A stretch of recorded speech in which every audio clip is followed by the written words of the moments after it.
dhaamsa toltuu dhihaadha beekumsa horattu.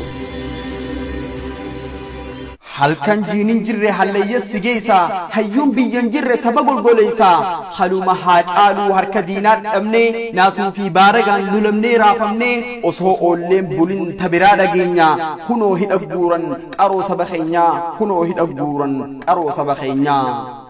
sanuu hidhaa hamtuu qilee maakkalaawii dhageesseen taa'inii saba keef qabsaawii qaroo sabaa dhabuun nama dukkaneessa ifa aduu jaamsee halkan siffakkeessa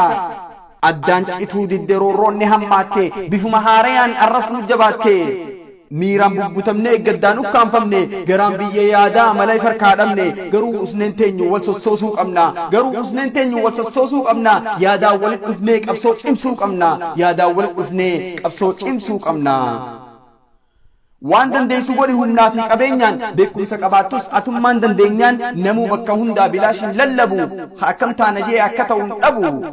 dandeessa waliyaamaa qaamaa wali khoottaa karoora baafadha dadhabnaan qilleensaan zuumirra wal harkaa appii gabbuufadha yaada walif fidaa walis dhaggeeffadha irraa marihadha namni walit dhufee walis dhaggeeffatee waliin marihatu utubee wal cimsee furmaata argataa qabsoon hin gufatu bakka jirtanitti yaadaa walit koottaa irraa marihadha qaanqee faffacaate tarsimoon ijaaraa walitti qabadha qaanqee faffacaate tarsimoon ijaaraa walitti qaqqabadha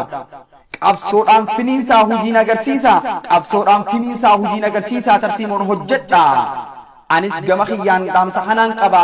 jajjabaadhaa cimaa qabsoo waliin qaba jajjabaadhaa cimaa qabsoo waliin qaba hayyigaa akkuma gartanitti obboleeyyan kiyya dhaamsa kiyyaas har'aa kana ummata keenyaas du'aayin hin raanfatina rabbi bira haa jiraatu rabbi ummata keenyaas nu atiisu yeroo hamtuu tanaas gaariin nu haa jijjiiru wassalaamu alaikum warahmatullahi wabarakaatu nagayaan naa tura hanga baroo liddeebinu